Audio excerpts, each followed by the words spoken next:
అందరినీ కాదు, కొంతమంది పోలీసు సోదరులు ఎవరైతే ఉన్నారో ఈ విధంగా అక్రమ కేసులు మీకు అన్నీ తెలిసి కూడా, అక్కడ ఏం జరుగుతుందో వాస్తవ పరిస్థితులు తెలిసి కూడా అక్రమంగా ప్రతిపక్షాలను, ప్రతిపక్ష నాయకుల్ని ఈ విధంగా అక్రమ కేసులు పెట్టి వేటాడము, వెంబడించడం అనేటువంటిది ప్రజాస్వామ్యానికి చాలా ప్రమాదఘటికలు.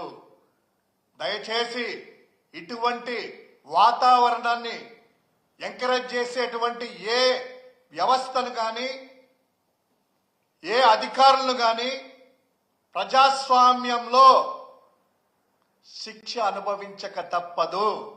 ఖచ్చితంగా ఇటువంటి వాళ్లను ఎవరైతే అనైతిక చర్యలను పాటిస్తూ అనైతికంగా, అక్రమంగా కూటమి నాయకుల చేతుల్లో ఉండి, వాళ్ళ బందీలుగా ఉండి వారు చేసినటువంటి ఏ ఒక్కరిని కూడాను వదిలిపెట్టే ప్రసక్తే లేదు. ఖచ్చితంగా 2029 ఎన్నికల నాటికి ప్రజల్లో కూడాను పూర్తిగా ఇప్పుడే చైతన్యం వచ్చింది.